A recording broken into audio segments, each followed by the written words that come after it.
House calls Rohingya crisis a genocide, urges Pompeo to take a stand.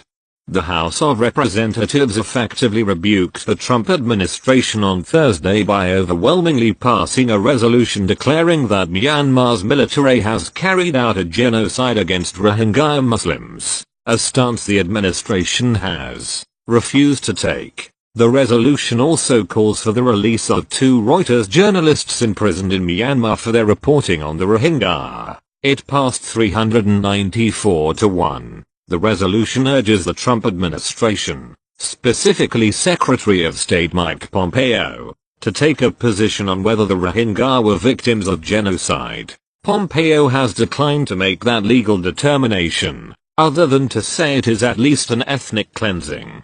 President Donald Trump, meanwhile, has never publicly talked about the Rohingya crisis. The United States has a moral obligation to call these crimes genocide, said Rep. Ed Royce, Arcaliff, the outgoing chairman of the House Foreign Affairs Committee. Failing to do so gives the perpetrators cover and hinders efforts to bring those accountable to justice. The House resolution's lead sponsor is Rep. Steve Chabot, R. Ohio. The sole vote against the measure was Rep. Andy Biggs, R. Arizona. A spokesman for Biggs said the congressman condemns what has happened to the Rohingya, but implied that he was wary of any potential reliance on international law. The US should not cede its leverage and sovereignty to international institutions, particularly the International Criminal Court, of which we are not a member state, said the spokesman, Daniel Stefanski. The resolution supporters say it does not cede any such authority.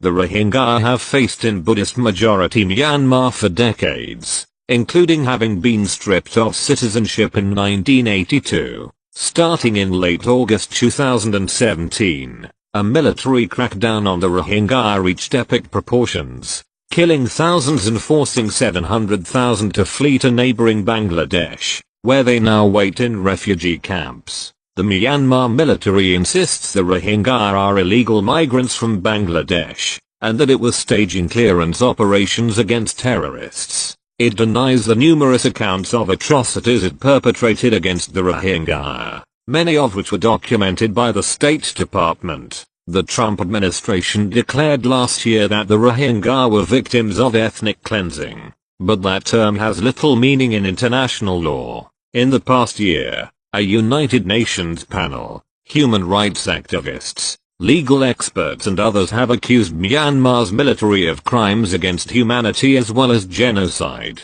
both of which can be tried in international courts. The Trump team's hesitation to say that what has befallen Rohingya Muslims is genocide is especially striking because it has not hesitated to use the label in the past. Within months of taking office in 2017, the administration that Christians, Yazidis and other groups were the victims of genocide by Islamic State terrorists in Iraq and Syria, in theory under international law. Declaring that a genocide is taking place obligates a country to somehow intervene, but the United States has made clear that it does not necessarily define intervention as involving military action. In response to the House resolution on Thursday, a State Department spokesman said that the administration's conclusion that ethnic cleansing had occurred in no way prejudices any potential further analysis on whether other mass atrocities have taken place, including genocide or crimes against humanity, but the spokesman gave no indication that Pompeo was preparing any new legal determination. The administration has devoted hundreds of millions of dollars in aid to helping Rohingya refugees. It has also sanctioned several individual Myanmar military officers for their alleged role in attacking the Muslim group.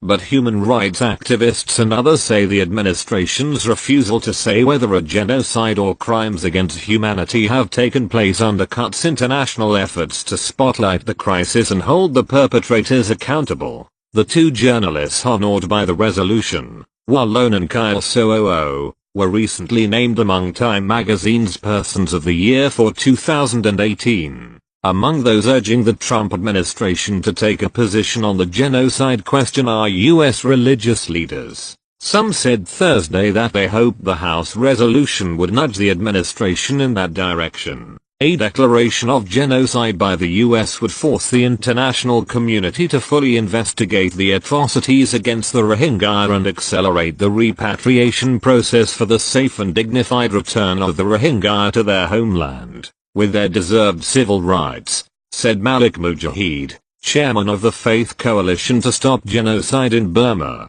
another name for Myanmar. Although there have been efforts in the Senate to recognize the atrocities against the Rohingya and punish Myanmar, they have not gotten very far. The measures have been blocked by Senate Majority Leader Mitch McConnell, RK, who has said that cracking down on Myanmar could derail its efforts to establish a democracy.